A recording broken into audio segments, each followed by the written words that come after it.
Bé, bon dia a tots. Encara som bastants. Alguns van perdre l'últim autocar i s'han quedat a Raimat, però bé. Iniciem l'últim dia d'aquest congrés i ho fem amb una ponència titulada Arxius digitals en un món en xarxa. Al llarg d'aquest congrés s'ha anat parlant de conceptes com cooperació, com interoperabilitat, compartir. En aquesta ocasió parlarem des de la perspectiva de la cooperació entre arxius digitals a nivell estatal i sobretot a nivell europeu. I concretament ho farem a partir dels projectes, dels models dels projectes del portal d'arxius europeus en xarxa i del projecte Europeana. Per a il·lustrar-nos sobre aquest tema, comptem amb la presència de Luis Castrillo y de Aranzazu Arantxa Lafuente. Bienvenidos y gracias por participar. Bé, jo crec que són màxims representants a nivell espanyol sobre aquesta temàtica, ja que els dos formen part com a representants espanyols del projecte de portals d'arxius europeus i del projecte Europeana. Luis Castrillo és llicenciat en documentació per la Universitat d'Alcalà i funcionari del Cos Superior de Sistemes i Tecnologies de la Informació de l'Administració General de l'Estat. Ha treballat com a desenvolupador d'aplicacions al Servei d'Informàtica del Museu del Prado i va participar en l'elaboració de la primera pàgina web del mateix museu. Ha estat cap del Servei de Sistemes Informàtics de la Subdirecció General d'Arxius Estatals entre 1999 i 2001, cap del Servei de Desenvolupament de la Intranet del Ministeri d'Educació, Cultura i Esport i posteriorment al Ministeri de Justícia, on ha desenvolupat les tasques de cap del Servei de Desenvolupament Web a la Subdirecció General de Noves Tecnologies i de la Justícia, tot coordinant el portal web del mateix Ministeri. I també va ser cap d'àrea de desenvolupament d'aplicacions a la Divisió d'Informàtica i Tecnologies de la Informació. Posteriorment, i al 2009, va passar al Centre d'Investigacions Sociològiques, on fou subdirector general del Banc de Dades del Centre de Documentació i Arxiu d'Estudis Sociològics. Actualment, i des del 2013, coordina els sistemes d'informació de la Subdirecció General d'Arxius Estatals i els treballs dins del projecte APE, del Portal d'Arxius Europeus, així com també la creació de la fundació del mateix projecte. Ha participat també en altres projectes de la Comissió Europea en la mateixa línia i també en l'àmbit europeu. Pel que fa a l'Arantxa Lafuente, és llicenciada en Geografia i Història per la Universitat Complutense de Madrid i especialista en Història Medieval. És funcionària del Cos Facultatiu d'Arxius i Bibliotecaris i Arqueòlegs des de 1989, va ser directora de l'Arxiu Històric Provincial de Ciutat Real entre 1990 i 1993, directora de la secció noblesa de l'Arxiu Històric Nacional entre 1993 i 2011 i des de novembre del 2011 està a la Subdirecció General d'Arxius Estatals, on és la responsable de la línia de treball de normalització de punts d'accés i autoritats del PARES, del Portal d'Arxius Espanyols. Des de 2012 és representant espanyola del grup de treball d'estàndards i directrius del Portal d'Arxius Europeus i des d'aquest any, el 2015, forma part del Consell de Membres d'Europeana.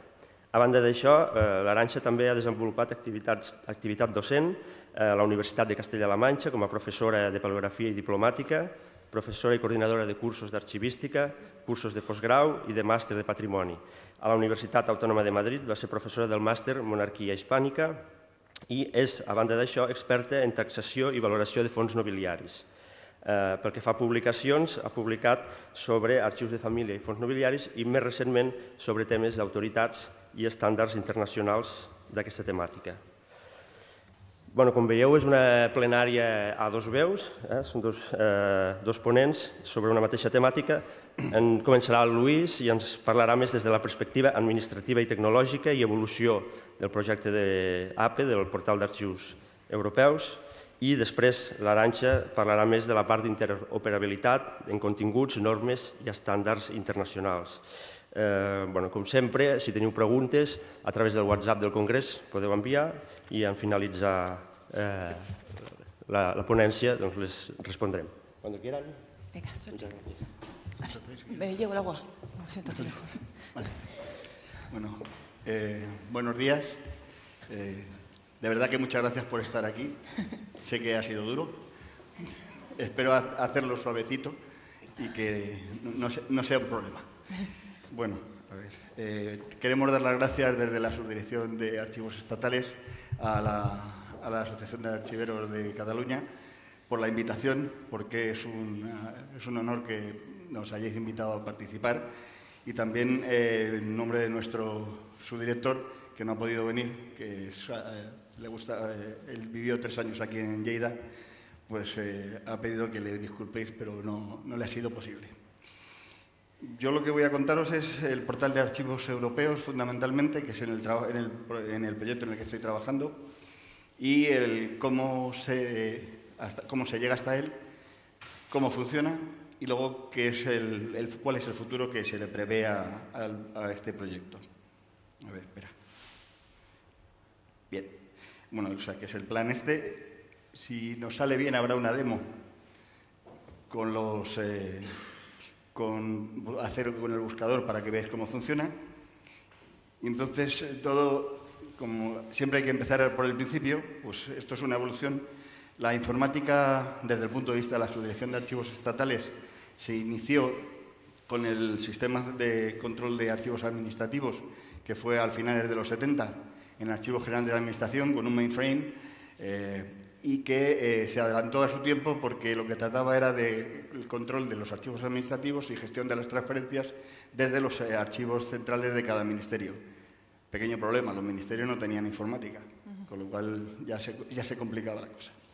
En los años 80, como lo vimos ayer, apareció Bill Gates, inventó Microsoft, y los de IBM inventaron el PC, se juntaron y entonces salió esto que nos pusieron encima de la mesa.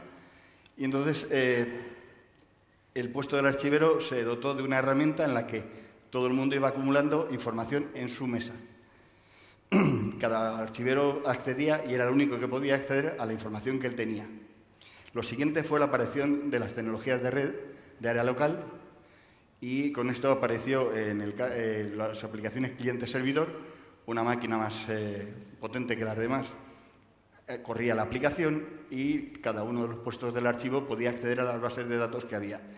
En ese momento, que fueron a finales de los 80, a principios de los 90, se puso en marcha el proyecto Archidoc para el archivo de Indias, y fue un gran avance porque dentro del archivo cada archivero, cada técnico, cada facultativo podía acceder a la base de datos de todo el archivo.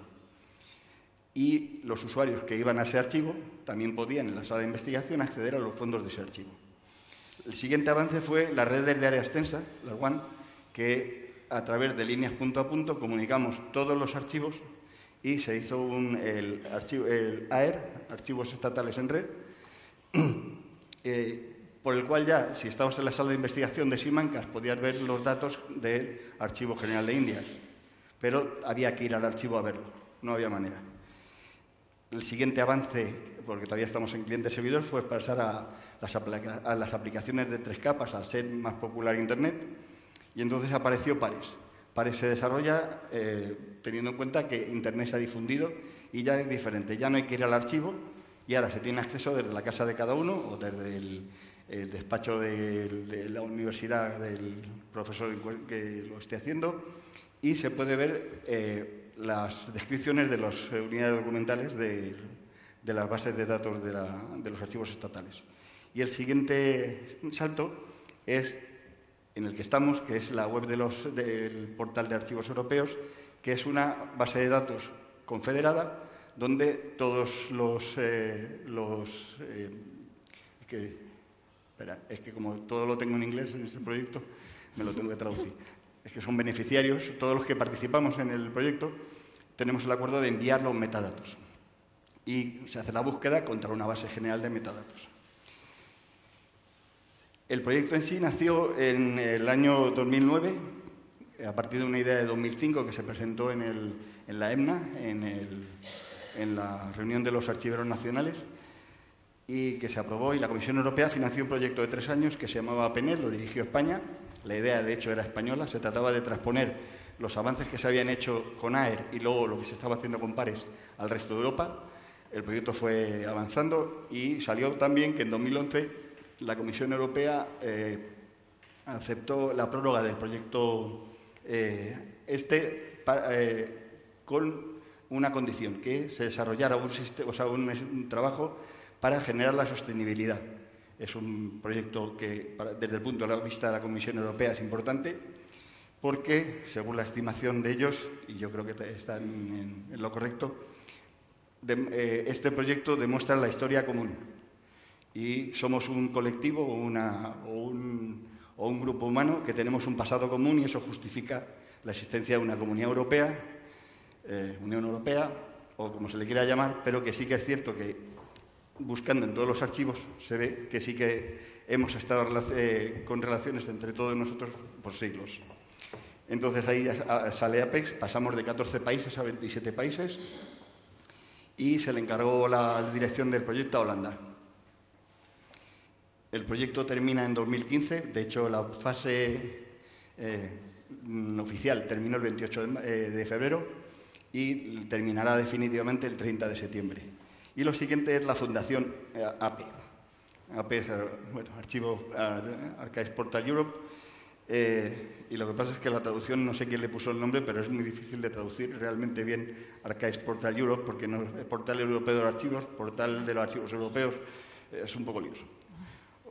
Pero bueno, entonces la sede de la Fundación es Holanda, somos 9 que ya hemos firmado el acuerdo y la idea es empezar ahora y mientras dure, es lo que estamos. Los participantes en APE son todos estos, esta lista es para impresionar, no me sirve para otra cosa. Y las características del portal es que maneja metadatos, esto es, no se envían datos. Solo los metadatos, esto es, las imágenes no viajan, se quedan en cada sitio. Eso es importante porque desde el punto de vista de muchos archivos, sobre todo en los archivos europeos, la visibilidad es fundamental.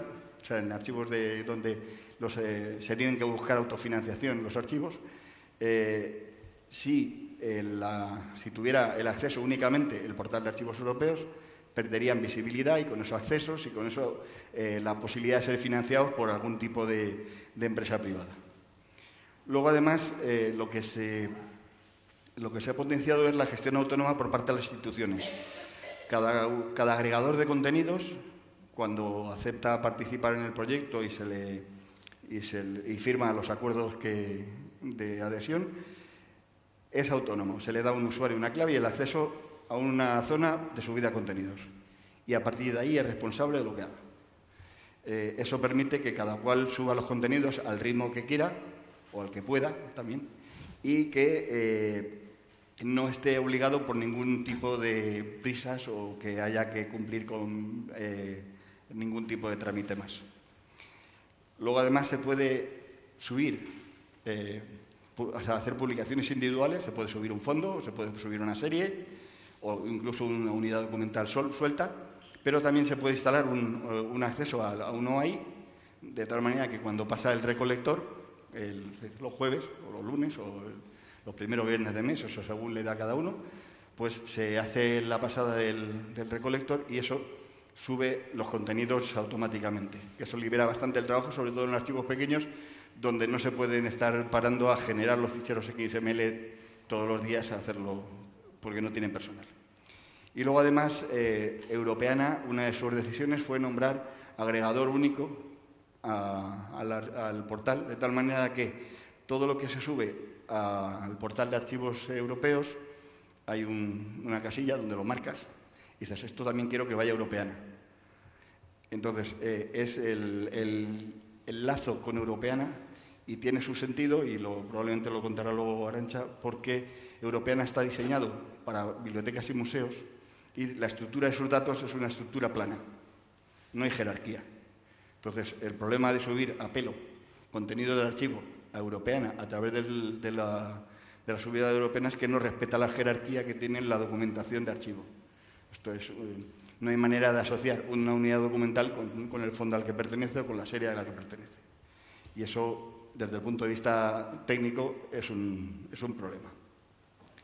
La organización del proyecto es la de la izquierda, es la que hemos estado funcionando hasta ahora. Teníamos grupos de trabajo, había 8 grupos de trabajo, cada uno dedicado, había estándares, había la elaboración del portal, difusión, que es por lo que estoy aquí, y otra serie de tareas. Un comité ejecutivo compuesto por los directores de los archivos de los 27 archivos, no se asoció Suiza al final, con lo cual los 28, Y luego estaban los 4 coordinadores, uno de desarrollo, un técnico, un científico, que era para la parte de, que se refiere a la archivística, que se respetaran los principios de archivística en el trabajo, uno técnico, que se dedicaba a los estándares de archivos, fundamentalmente a las versiones de AD, EAG y ACCPF, y un coordinador de Country Managers, que ahora lo veremos lo que es bueno, son los puntos de contacto. Y al pasar a ser fundación, tenemos que reducir. Hasta ahora hemos estado financiados por la Comunidad Europea, es un dinero, ahora nos financiamos con nuestras cuotas, con lo cual no nos da para contratar a toda la gente que nos gustaría o que en realidad la que necesitaríamos. Y hemos reducido y nos hemos quedado con los grupos de trabajo, que en algunos casos son comités uninominales, unipersonales y gracias que hay uno, y luego la Asamblea de Asociados, el Consejo de Gobierno, que es en donde estoy yo, se eligió en Turín y me han nombrado tesorero. Soy el tesorero de la fundación. Es peligroso en estos tiempos ser tesorero de una fundación. ¿Y te llamas Luis? Y encima me llamo Luis. O sea, ya, no me mandéis SMS, por favor. Bien. Y luego, bueno, está el coordinador de Country Manager, porque es la parte casi más importante de esto. El Country Manager de cada país es el punto de contacto nacional, da soporte a los archivos o también instituciones con fondos de archivo. Este proyecto no solo acepta archivos que estén declarados archivos, sino una empresa tiene un archivo de empresa, aunque no esté declarado como archivo en sí, pero lo tiene organizado y cumple con los estándares, no hay ningún problema, puede participar. Además, lleva la coordinación de la difusión y la formación, porque se trata de dar también cursos y explicar cómo funciona el mecanismo de subida de contenidos. Y la regla general aceptada en toda Europa es que corresponda a los archivos estatales de cada país, es quien designa al Country Manager. Nosotros en España entendimos que la tarea del Country Manager era bastante compleja, somos pocos, y lo que hicimos fue repartir. Y en lugar de tener una sola persona, entendemos que es un rol y lo desempeñamos entre 4 personas. Cada cual se dedica a una parte del trabajo del Country Manager y eso lo hace más aceptable como trabajo.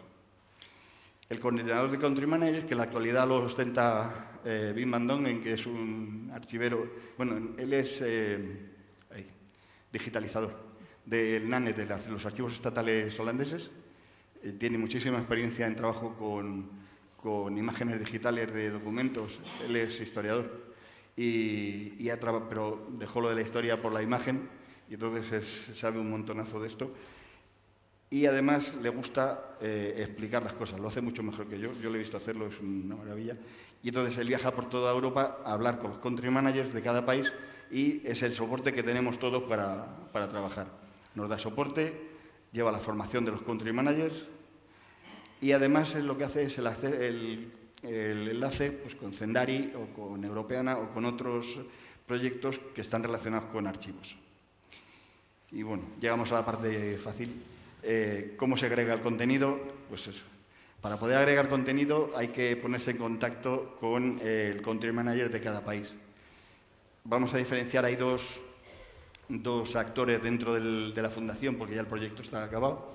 Están los miembros de la fundación que pagan cuota y se reúnen y son quienes toman las decisiones sobre los desarrollos informáticos, sobre el uso de los estándares y sobre todo lo que se relaciona con el funcionamiento de la fundación.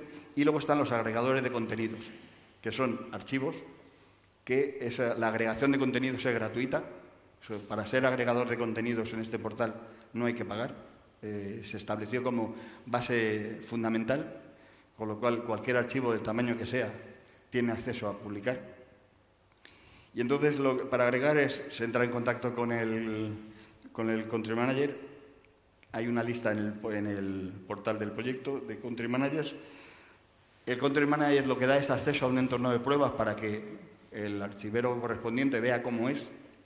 No hay ningún problema. Ese entorno de pruebas se le da a un usuario una clave y puede comprobar cómo se sube a un portal ficticio para que vea cómo va y si le funciona.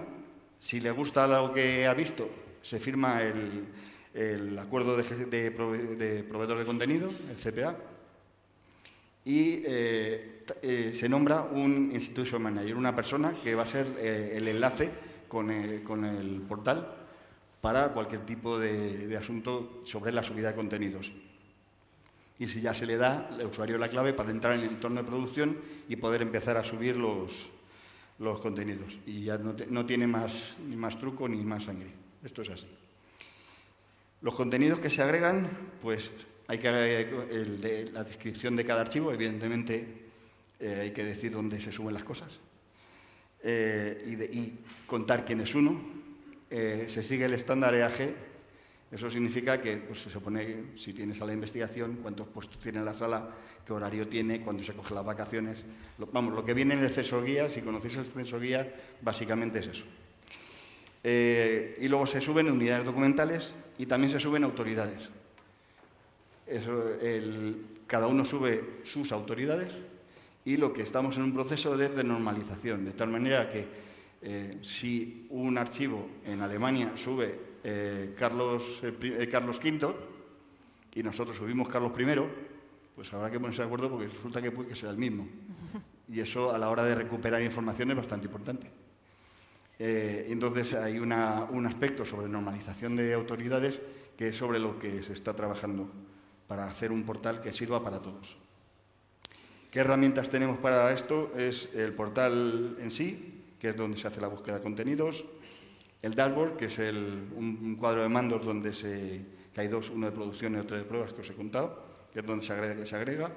La DPT es una aplicación que, una vez que se ha generado un fichero XML, que sería el que se subiría, la DPT te ayuda a validarlo, te dice dónde están los errores y para corregirlo, por si en la transformación que se ha hecho de tu base de datos al XML no va bien, pues la DPT te dice en tal etiqueta no está bien, esta etiqueta está mal cerrada o lo que sea. Hay un traductor. El portal es multilingüe y todo lo que veis en el portal de archivos europeos son etiquetas.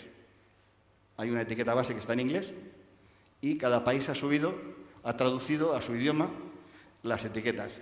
Cada vez que se genera algo nuevo hay que meterse y traducir, en nuestro caso, al castellano, pero los croatas lo ponen en croata y así se pasa un aviso, se han subido estas etiquetas nuevas y cada uno se mete en el traductor y lo traduce. Eso significa que si, por ejemplo, quisiéramos tener el portal puesto en catalán, por poner un caso, bastaría con que una institución se hiciera cargo de la traducción, o una institución o varias instituciones, y cuando llegara el aviso, pues creara todo el fichero de etiquetas en catalán. Y automáticamente sería la posibilidad de tener todo el portal, todo el contenido visible en catalán. Evidentemente, las descripciones están en el idioma de cada país.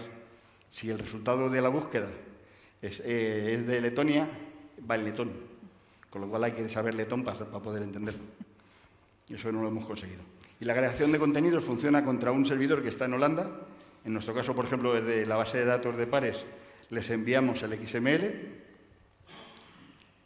para que lo carguen y todo el mundo hace lo mismo en toda Europa y entonces la base de datos es esa sobre la que se consulta. El portal tiene esta pinta y tiene el buscador, que tiene una búsqueda avanzada, un directorio para que se vean todos los archivos,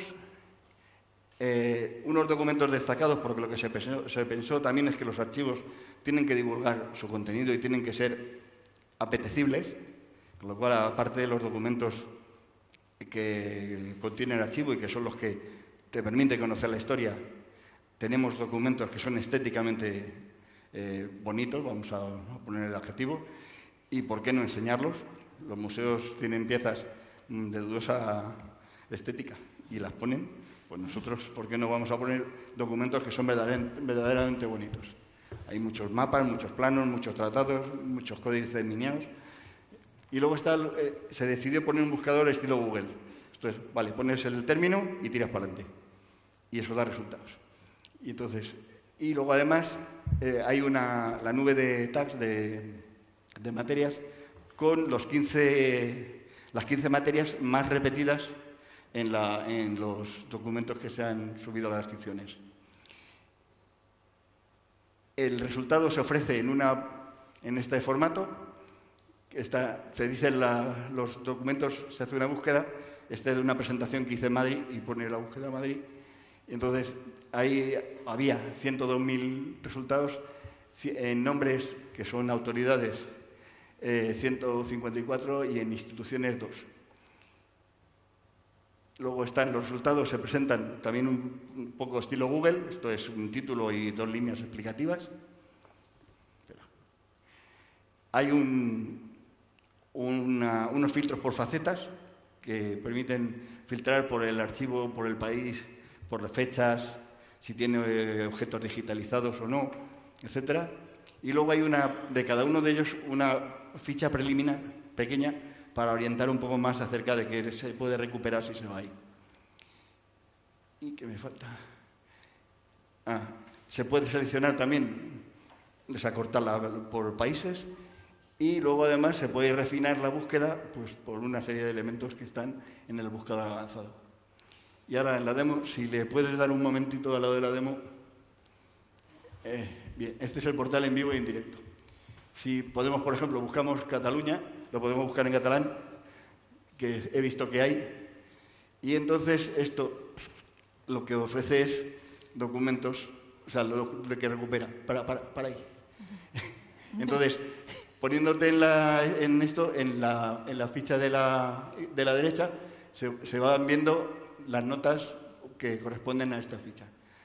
Si le damos en Países Bajos, por ejemplo, los documentos que hay en Países Bajos, vemos que, por ejemplo, en el código de referencia es el Archivo Internacional del Instituto de Ciencias Sociales.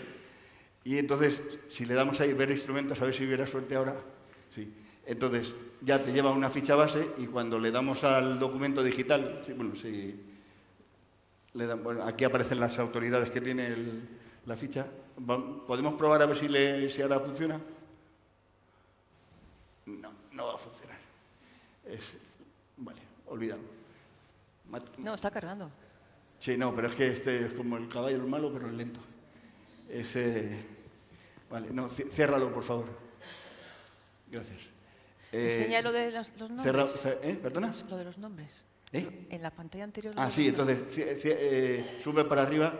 Si veis arriba, hay en names, searching names, ahí ha devuelto, dale por favor, los nombres en los que aparece la palabra Cataluña referidos a autoridades.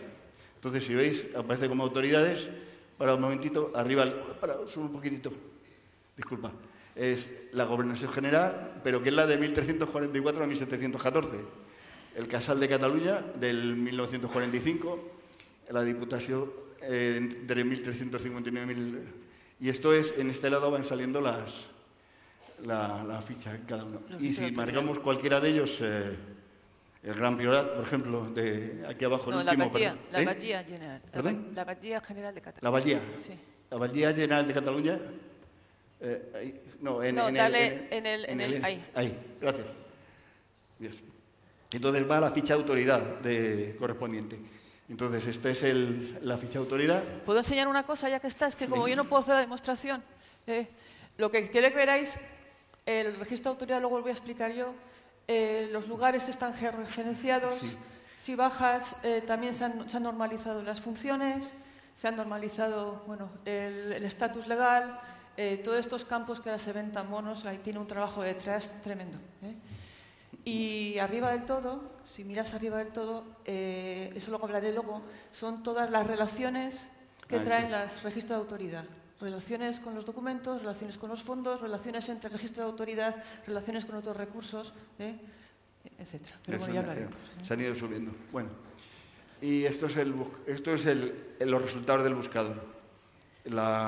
Se puede buscar también, si queréis, podéis probar Lleida, también aparece como Lleida. O sea, aparece la mayor parte de los términos en catalán aparecen en el archivo La Corona Aragón, evidentemente, pero también aparecen repartidos por Europa, porque desde la Generalitat o desde el Reino de Aragón se mandaron correspondencia en catalán y entonces el archivero en Roma o en donde fuera, cuando copió el título, si la Generalitat le mandó y ponía Cataluña, pues pone Cataluña, tal cual.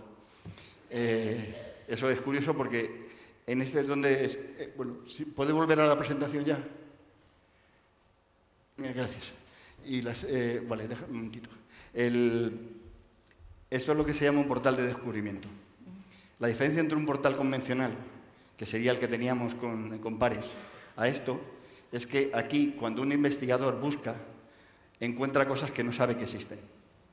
Esto es, hasta ahora, un investigador que quería investigar la historia de Cataluña o la historia del Reino de Aragón, se iba a Barcelona, al Archivo de la Corona o a cualquiera de los archivos que hay en Cataluña y investigaba allí porque sabía que más o menos estaba allí.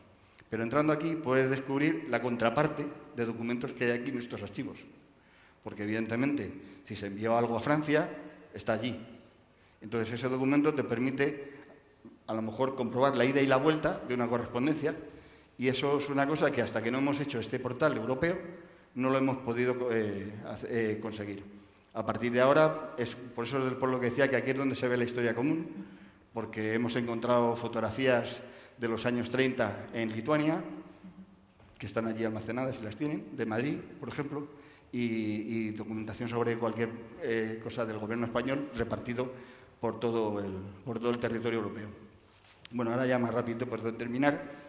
Estamos desarrollando, como ha comentado Arantxa, la mejora del EACCPF, mejoramos el buscador, queremos hacer ya una búsqueda semántica, queremos meter el multilingüe, hacer un tesauro multilingüe e intentar buscar el texto completo. Y el futuro nuestro es que a partir de ahora mantenemos todo esto, incrementamos los contenidos, queremos incrementar el número de archivos. O sea, los países van a seguir siendo los de la Unión Europea, no va a haber más. Aunque nos han pedido entrar gente que está fuera, como Noruega y Suiza, pero bueno, pues no habrá problema, también están dentro del espacio europeo y de hecho tenemos alguna petición de Australia, pero nos queda un poco más lejos. Lo que pasa es que hemos descubierto que los holandeses tienen todas las Antillas holandesas, nosotros tenemos Iberoamérica, los franceses tienen la francofonía, con lo cual, y esos durante la colonia, los archiveros allí utilizaron los criterios de aquí, con lo cual es relativamente sencillo establecer relaciones y es una línea. Los países que ya estamos en la fundación somos estos. Sí, no ha entrado nadie más todavía. El martes tengo una reunión en la Haya y ya me han dicho que alguna propuesta más, no sé si Portugal probablemente. Y nada más, que muchas gracias. Y ahora le dejo a Arantxa con su...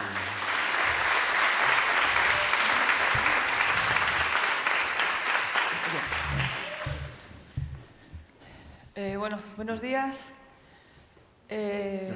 Muchas gracias por venir, porque después de la juerga de la noche, la verdad que estamos todos un poco perjudicados y yo os ruego que si se me va un poco la pinza me lo tengáis en cuenta.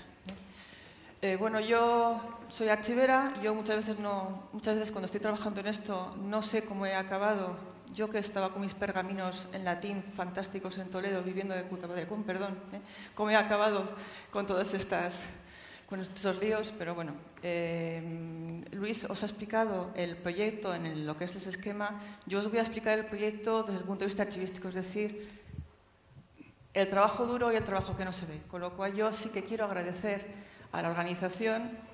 Yo como archivera y que llevo el trabajo que voy a enseñar, enseño las cosas que son bonitas, los resultados, pero lleva muchísimas horas de trabajo, muchísima gente, muchísimos grupos de trabajo, muchísimo esfuerzo, y vosotros sabéis que el esfuerzo que se hace en los archivos no se ve, salvo que le demos una buena difusión. Entonces, el tema de los archivos, las nuevas tecnologías, los nuevos portales, este portal de archivos europeos, Europeana, nos ofrece a los archivos que no tenemos tanta visibilidad como pueden tener los museos o los archivos, en un entorno compartido poder hacernos visibles al mismo nivel que las bibliotecas y que los museos.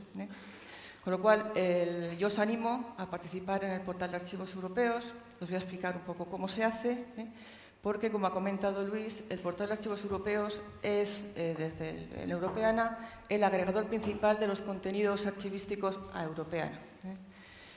Europeana tiene como origen, el origen son una idea de las bibliotecas nacionales de Europa, con lo cual el origen son bibliotecas.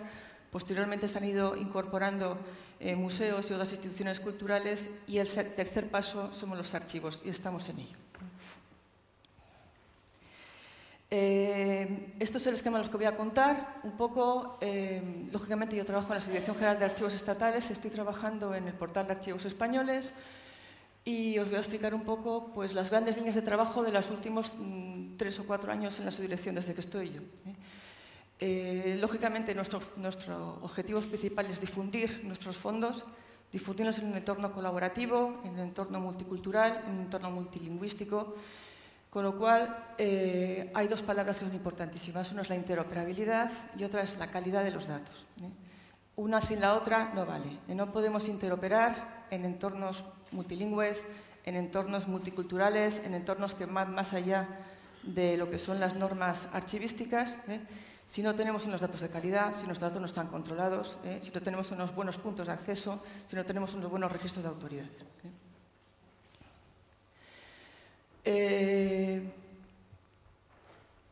La calidad, lo segundo que voy a hablar son de todo el trabajo que se ha hecho en el grupo de normas, hablaré de todos los tipos de normas, de la importancia que tienen las normas de intercambio de datos, las famosas EAS, la EAG, EAC, EAD y las METs, pero que si no están en consonancia con unos buenos contenidos de datos, con las normas de contenidos, con el contenido de los datos, no tienen ninguna razón de ser.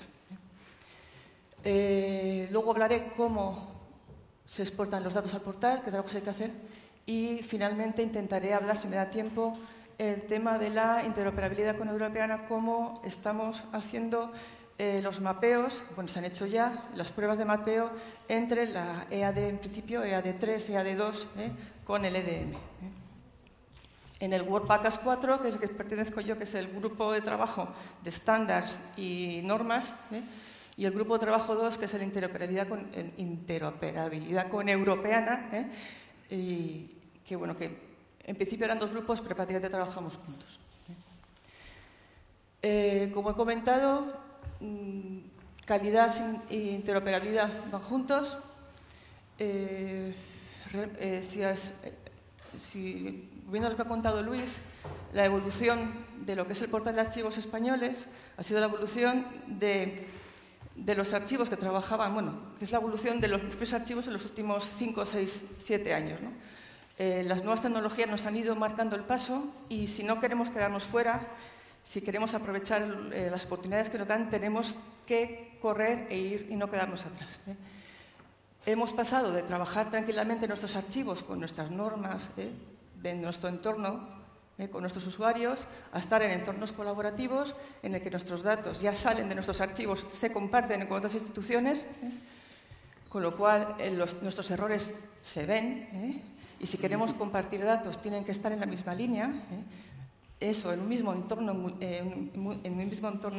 lingüístico, pero si luego nuestros datos los queremos sacar a un entorno más allá transfronterizo, transnacional, el tema del multilingüismo y de la calidad de los datos es vital. Es decir, la web está en inglés, lógicamente tenemos que establecer criterios de equivalencia de nuestros términos, de nuestras normas, nuestros nombres, hacer los equivalentes lingüísticos en inglés, y ya que estamos en inglés, ya que hacemos el esfuerzo, también en francés para podernos enlazar con autoridades, registros, recursos del ámbito lingüístico francés, porque también es importante nuestra trayectoria archivística está muy relacionada con el mundo francés más que con el mundo anglosajón, y lógicamente nuestra realidad nacional es plurilingüe, no solamente se habla castellano, se habla catalán, se habla gallego, se habla euskera, con lo cual también estamos haciendo un esfuerzo desde la subdirección para que todo lo que estamos haciendo de datos, los tesauros, lo estamos haciendo con formatos en los 5 idiomas, con la complejidad que esto tiene. El tesauro digo porque yo también estoy haciendo tesauro. Bueno, yo estoy haciendo muchas cosas, yo entonces soy una mujer orquesta, estoy un poco con el tesauro, un poco con las autoridades, un poco con Europeana, un poco para acá, un poco para allá, me ocupo de nobleza, luego me ocupo de acá. Pero bueno, para que veáis, como todos los archivos trabajamos en muchas cosas, ¿no? Que eso nos pone las pilas también, ¿no? Uno de los elementos más importantes que tener en cuenta en el tema del multilingüismo, en el tema de las equivalencias lingüísticas, es que tenemos dos conceptos. Lo que en inglés se llama el exact match o el close match. Es decir, cuando estamos haciendo equivalencias lingüísticas, puede hacer equivalencias de sinónimos exactos, es decir, dos palabras en dos idiomas son exactas y es lo mismo, podemos hacer equivalentes iguales, pero en la mayoría de los casos las equivalencias lingüísticas son parecidas, son similares, pero el término no significa exactamente lo mismo. En las bibliotecas esto lo han resuelto de manera más sencilla. En cambio, en los archivos, nuestro material, nuestro ámbito de trabajo es mucho más amplio porque archivos hay de todo tipo. Por ejemplo, en torno a archivos estatales tenemos documentación de Indias, documentación de Corona de Aragón, documentación de la Guerra Civil, documentación nobiliaria, es decir, bueno, pues el ámbito, documentación del siglo XI, documentación del siglo XXI, documento generado hoy en el Archivo General de la Administración, es decir, la variedad de palabras, la variedad de campos, la variedad de términos es mucho más amplia que en el mundo de las bibliotecas. Con lo cual, por ejemplo, si estamos hablando de alcabalas, si lo queremos buscar un equivalente lingüístico en francés, es imposible, no existe. Pero sí podemos encontrar un término muy parecido que sea un close match, no un exact match. No sé si me explico, ahora lo veremos.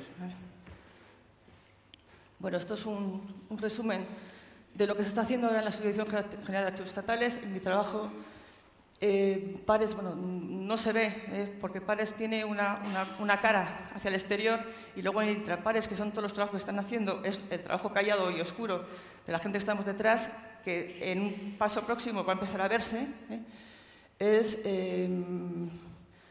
estamos unificando para todo el tema de interoperabilidad lo que era la bolsa de productores que llevaban la ISAR CPF y todos los términos de puntos de acceso geográficos, onomásticos, materiales y lugares en una única bolsa, porque estamos generando un gran registro y ficheros de autoridades. Estamos convirtiendo lo que eran puntos de acceso en conceptos, para hacer con lenguajes, convertirlo en SCOS y mandar a Europa, al portal de archivos europeos, también europeana, nuestros propios tesauros multilingües en formato SCOS. Estamos en ello y no queda mucho. Un ejemplo, para que veáis que no estoy contando milongas. Esto es un ejemplo, esto está en Intrapares, de lo que estamos haciendo del tesauro de materias. El tesauro de materias lo estoy haciendo personalmente yo. Cada uno de los términos le ponemos las 5 equivalencias lingüísticas, le enlazamos con los recursos bibliotecarios que creemos que son interesantes, como puede ser, bueno, la Biblioteca Nacional, los datos enlazados a la Biblioteca Nacional, lógicamente, porque es el enlace básico en un entorno de castellano.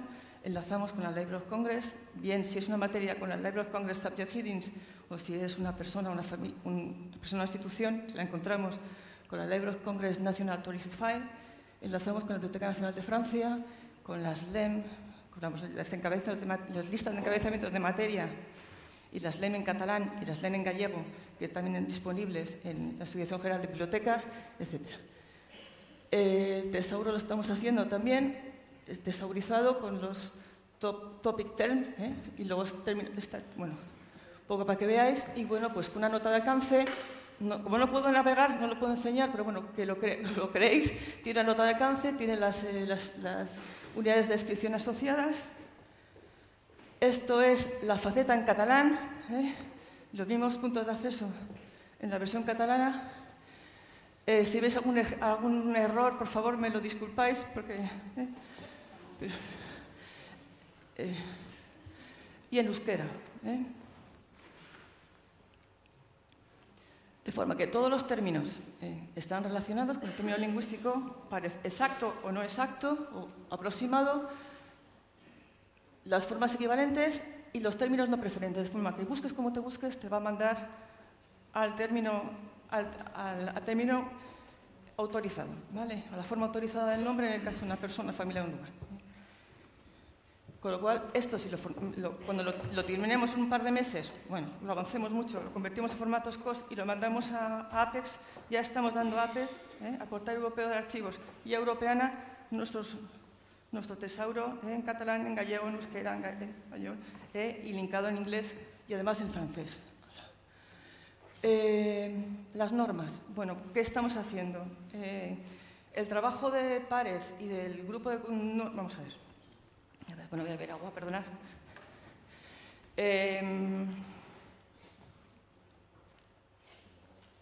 Si me paso de tiempo me avisáis, por favor. Vale. A ver. ¿cómo estamos trabajando? A ver. Se me está cayendo esto. A ver. Esto es un trabajo en equipo. O sea, un equipo que no solamente el que está en la subdirección de archivos estatales, que bueno, a veces es un equipo unipersonal, pero bueno, a veces somos 2, a veces somos 3, a veces somos más, depende del día.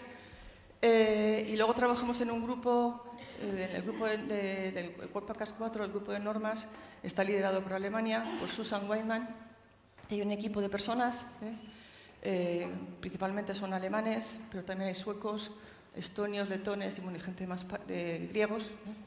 Entonces, ¿qué es lo que hemos intentado hacer? Vamos aprendiendo unos con otros, es decir, las ideas que se le ocurren a España se aplican al portal, pero las ideas que además se les ocurren en Grecia se aplican al portal europeo, pero además también lo estamos aplicando en España. Vamos aprendiendo unos con otros y vamos dando pasos todos en común.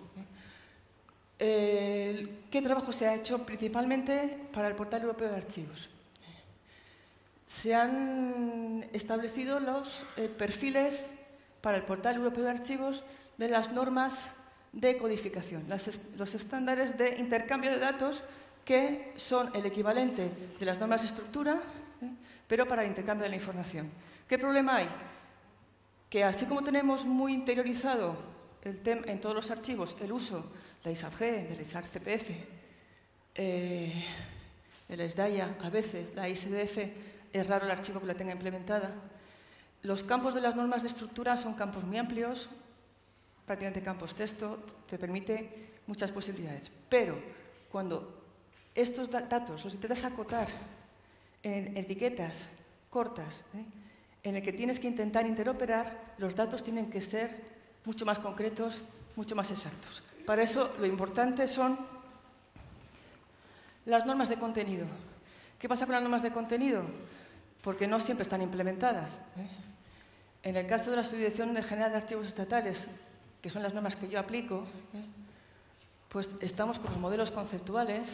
Todavía la NEDA no ha sacado las normas de contenido, está con el modelo conceptual, que es un avance muy importante, pero nos faltan todavía puntos. Está en marcha. Pero sí tenemos implementada las normas de puntos de acceso y de autoridades, que aunque es del 2010, la tenemos muy avanzada, tenemos una nueva versión que está a punto de ver la luz, porque teníamos algunos problemas de unificación con el término de los puntos de acceso y autoridades que lo vamos refinando. ¿Qué trabajos se han hecho? Ya digo que el trabajo es pares-apes, digamos que es un trabajo en común. Lógicamente, como ha comentado Luis, APNet era una transposición al portal en Europa de lo que era en origen Pares, con lo cual Pares ya tenía en origen, antes del proyecto Apex, venía de APNet, la generación automática de ficheros en XML. Es decir, los ficheros que se mandan, se exportan al portal europeo de archivos y de ahí a Europeana son ficheros que están en formato XML. Lógicamente, ahora bien, formato XML con el perfil de cada norma según el perfil que se ha establecido en el portal europeo de archivos. Lo que son los formatos AP, APAC, APAG, tal. Se han mapeado los datos y cada modificación que se ha hecho en la norma se ha tenido que volver a revisar el mapeo de datos. Con lo cual, un problema que tienen los ficheros XML, que son ficheros planos, y cada vez que hay que hacer una nueva actualización o se ha cambiado algo, o los registros que vienen, o la información que viene de los ficheros XML, hay que volver a regenerar los ficheros. Es un poco, es un poco molesto en algunas ocasiones, pero bueno, es el estándar que se utilizó para intercambio de datos. Hay 4 tipos de ficheros para exportar. Según el portal tiene 4 niveles de información. Un primer nivel, que es el National Archives Landscape. Los ficheros que se mandan con esta información son en formato APEAG, El EAG, sabéis que es una norma que se generó en la Subdirección General de Archivos Estatales para implementar el Censo Guía de Archivos Estatales, el Censo Guía de Archivos Estatales de América. Un segundo nivel son la macrodescripción de los archivos con la información de los fondos y la información hasta las series documentales, que se llaman los holding guides, que equivaldría a lo que son los cuadros de clasificación ampliados. El tercer nivel serían los finding guides, que serían los inventarios, tienen siempre a partir del nivel en que ha quedado el holding guide. Y por último, los ficheros de autoridad, que es en lo que más se ha trabajado. Si alguna institución quisiera importar sus datos, y en este momento no está, pero sí tiene sus datos en el Censo Guía de Archivos, como el Censo de Guía de Archivos sí genera automáticamente los XML en EAG, APEAG, y generaría el Holding Guide en XML, podría exportar los datos aprovechando que está en el Censo Guía. Es una idea. Luego ya otra cosa son los inventarios o los instrumentos de descripción más pormenorizados que cada archivo los tendría que gestionar. Todos los trabajos y toda la documentación que se ha generado de los perfiles, de los esquemas, está toda documentada en la página del proyecto, en la Partner Area y en... Espera. Gracias. Hay una parte de estándares y si estáis interesados, si os metéis en todas estas cuestiones, ahí vienen uno por uno las guías de mapeo, los estándares, los enlaces con la página principal, cómo tienes que hacer, todas las cuestiones. Y pues siempre podéis preguntar, o bien vía web, o siempre podéis preguntar en la subdirección. Gracias. Bien, el trabajo yo creo que el más importante que se ha hecho en el Portal Europeo de Archivos y en el que he estado más implicada es en la implementación de la CACCPF, que como sabéis una norma que proviene de las universidades americanas, que se ha revisado recientemente, en 2012. En el 2013 ya teníamos hecho el deliberable, el State of the Art, que es el estado de implementación de las EAC, y desde septiembre de 2014 ya se han empezado a subir los primeros registros de autoridad. Lógicamente, en esto yo estoy muy orgullosa porque se ve en el trabajo que hemos hecho nosotros. España tenía, pares, tenía una buena base de datos en registros de autoridad. Muchos de ellos procedían del Archivo de Nobleza, donde yo he estado trabajando durante 18 años, porque ahí desde el principio vimos muy claro que era importantísimo el tema de la identificación de las personas y la norma ISAR nos daba unas herramientas importantísimas para establecer registros de autoridad. Entonces, prácticamente la base de los registros de autoridad de personas y familias que hay en el portal de archivos europeos procede del Archivo de Nobleza, y probablemente el tesauro que se está utilizando también es parte del trabajo que habíamos hecho previo en los archivos. ¿Qué potencialidad tiene la CAC? Las relaciones. Algo que todavía que la EAD, en la revisión que se está haciendo ahora, la de EAD 3, que está en proceso de revisión actualmente, lo que se va a implementar es precisamente todas estas cuestiones, esta potencialidad de todo el área de relaciones, es decir, las relaciones que permiten las EAC, las relaciones, lógicamente, con los propios registros, con las propias unidades de descripción, las relaciones entre los registros de autoridad, las relaciones con las funciones y las relaciones con otras fuentes. Ya. Esto es un ejemplo que podéis ver, ya son pantallazos porque estoy terminando. Es un trabajo, de registro de autoridad de Nobles.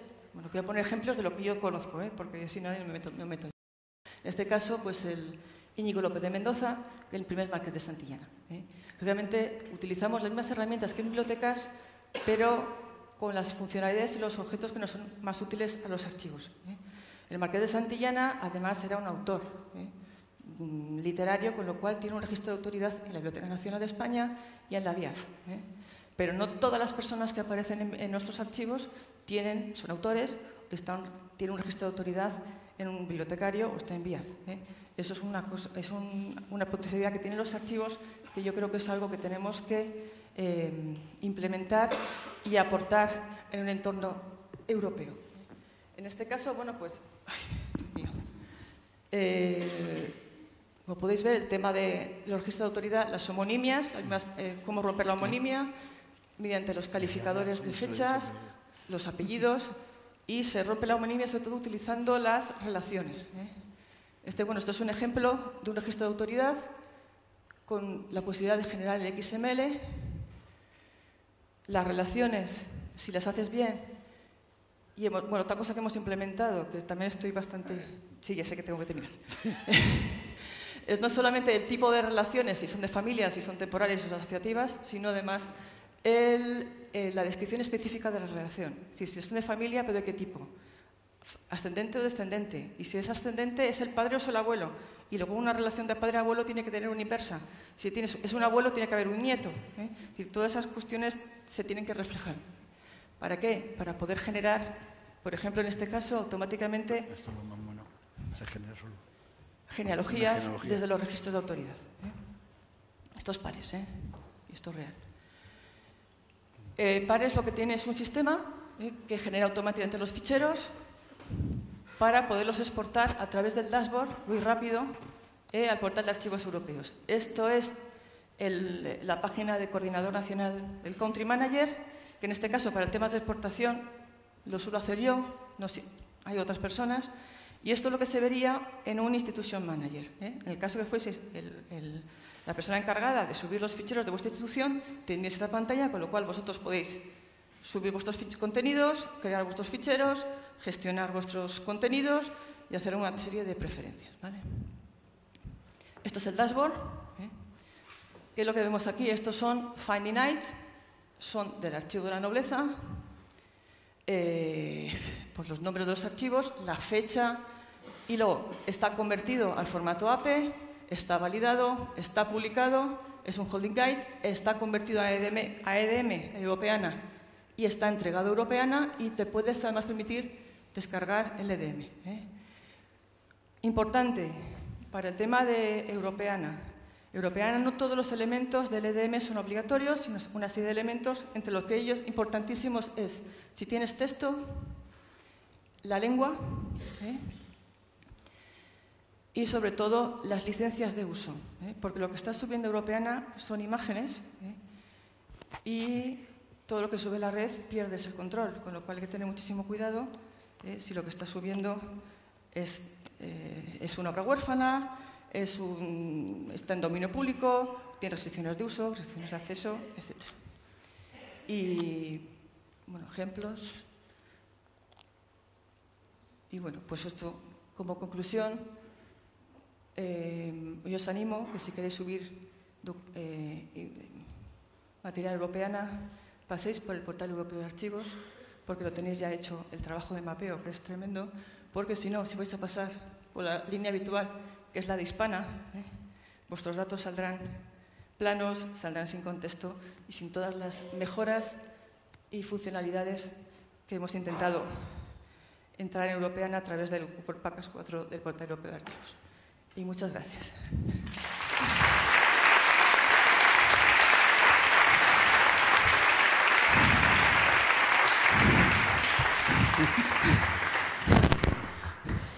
Muchas gracias, Arantxa, Luis.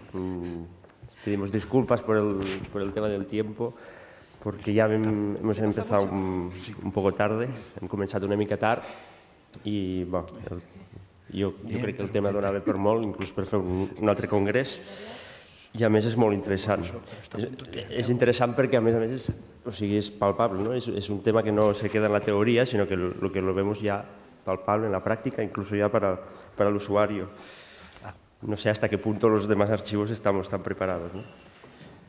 Bueno, vamos a las preguntas rápido porque no tenemos más tiempo.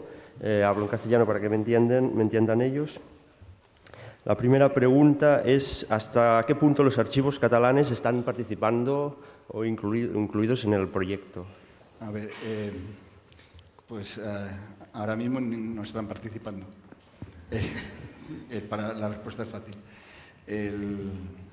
Al proyecto se presentaron en inicio en APNet archivos estatales, con lo cual no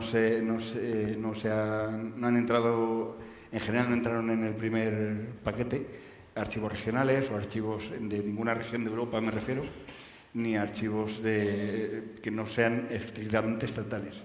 Luego, en otros países ha habido, por el tipo de estructura que tienen, ha habido más participación por parte de archivos pequeños o archivos medianos o archivos regionales. Por ejemplo, en el caso de Holanda, no tienen un sistema jerárquico de archivos como aquí y los propios archivos allí demandaron el participar en el proyecto para darse visibilidad y hay un montón de archivos holandeses metidos en el proyecto.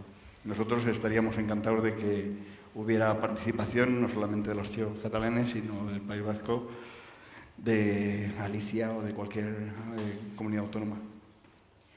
Yo también quería decir que, bueno, que tampoco, desde la asociación también, como hemos estado metidos en todo este tema de normas, también no veíamos muy claro, o preferíamos a lo mejor que era un poco esperar a ver que el sistema funcionaba bien, para una vez que vemos que el sistema es bueno, pues animar a que ahora ya en una segunda fase se pueda ir incorporando más archivos a todos los niveles. Porque todo el trabajo que hemos hecho nosotros es un trabajo de pruebas que yo creo que es bueno y además podemos dar toda nuestra experiencia, nuestro conocimiento y nuestra ayuda. Y todo lo que hemos avanzado yo creo que va. Y además, como he comentado, que es relativamente sencillo mandar los datos de los archivos y de los holding guides, pues porque ya tenemos herramientas que los generan automáticamente. Por lo tanto, la idea es que se vayan introduciendo cuando ya funcione un poco más normalizado. No, yo creo que ya... Sí, a ver, la idea es, esta presentación en origen no estaba prevista. O sea, gracias a que nos habéis invitado, pues ya hemos aprovechado por empezar por aquí. La idea es ir haciendo una presentación en todos los ámbitos en los que los archivos en todo el Estado tienen algún tipo de presencia para que los archiveros conozcan el proyecto y cada uno se vaya asociando. Esto no es un proyecto al que esté nadie obligado, sino pues, si quieres obtener visibilidad, pues está el proyecto.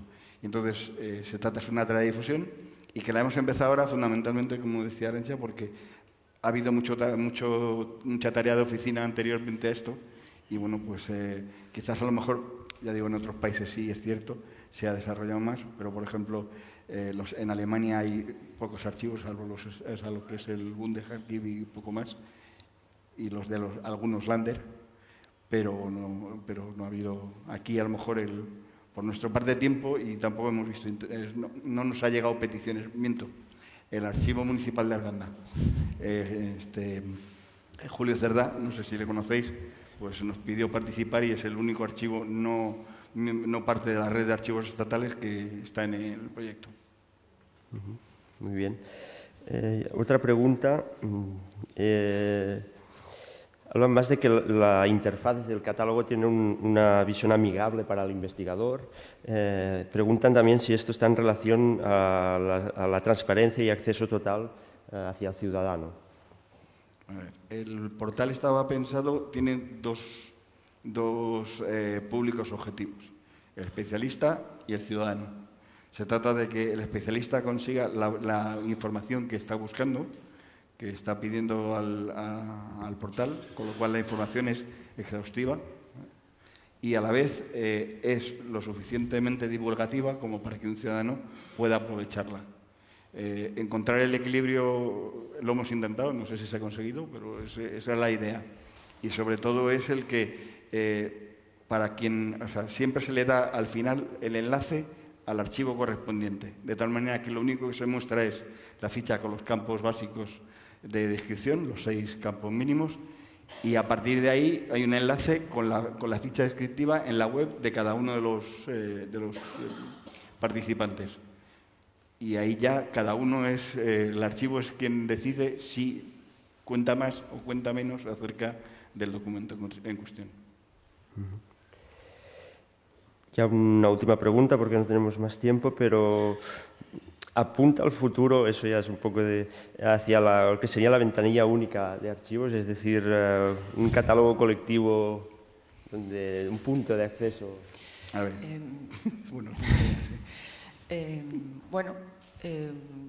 Pares en principio era lo que era. Pares se está viendo que tiene una potencialidad tremenda, de hecho se llama Portal de Archivos Españoles, no es Portal de Archivos Estatales. La intención ahora que Pares está en un proceso de evolución que se va a ver en unos meses en convertirse en un OAI, es decir, que no solamente sea un agregador, también sea un recolector de contenidos. Y sí se está pensando el poder abrirse el Pares a otros colectivos, otro tipo de archivos que podría utilizar estas herramientas con la misma plataforma pero de forma independiente. Esos son cosas que también se están barajando, ¿no? Lógicamente, se están cambiando los buscadores, va a ser mucho más amigable, va a ser otro tipo de portal y bueno, pues son cuestiones que son posibles, claro que sí. Ya, una última cosita, ¿hay estadísticas de usos? Sí, a ver, mira, no me lo he preparado. Sí, hay, dentro del proyecto justo hay un grupo de trabajo, el 5, que su tarea, el 6, perdón, que su tarea era medir el impacto real que tiene esto. Porque nosotros hemos